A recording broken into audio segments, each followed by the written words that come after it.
تفسیر القرآن آج کا سبق سورہ بقرہ آیت نمبر 49۔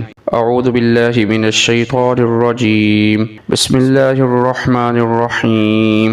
وَإِذْ نَجَّيْنَاكُمْ مِنْ آلِ فِرْعَوْنَ يَسُومُونَكُمْ سُوءَ الْعَذَابِ يُذَبِّحُونَ أَبْنَاءَكُمْ وَيَسْتَحْيُونَ نِسَاءَكُمْ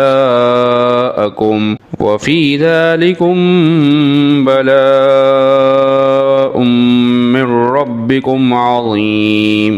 ترجمہ: اور وہ وقت یاد کرو جب ہم نے تم کو فرعون کے لوگوں سے نجات دی جو تمہیں بڑا عذاب دیتے تھے، تمہارے بیٹوں کو ذبح کر ڈالتے اور تمہاری عورتوں کو زندہ رکھتے تھے، اور اس ساری صورتحال میں تمہارے پروردگار کی طرف سے تمہارا بڑا امتحان تھا۔ اس آیت مبارکہ کی تفسیر میں یہ بات لکھی ہے کہ فرعون مصر کا بادشاہ تھا جہاں بنی اسرائیل بڑی تعداد میں آباد تھے اور فرعون کی غلامی میں دن گزار رہے تھے۔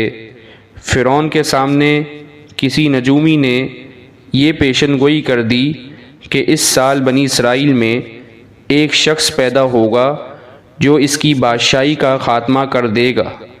یہ سن کر اس نے یہ حکم دیا کہ اسرائیلیوں میں جو کوئی بچہ پیدا ہو اسے قتل کر دیا جائے، البتہ لڑکیوں کو زندہ رکھا جائے تاکہ ان سے خدمت لی جا سکے۔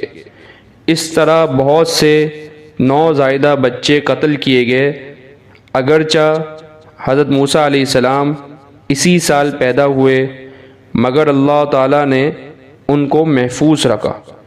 اس کا مفصل واقعہ سورہ طٰہٰ اور سورۃ القصص میں خود قرآن کریم نے ذکر فرمایا ہے۔ وآخر دعوانا ان الحمد للہ رب العالمین۔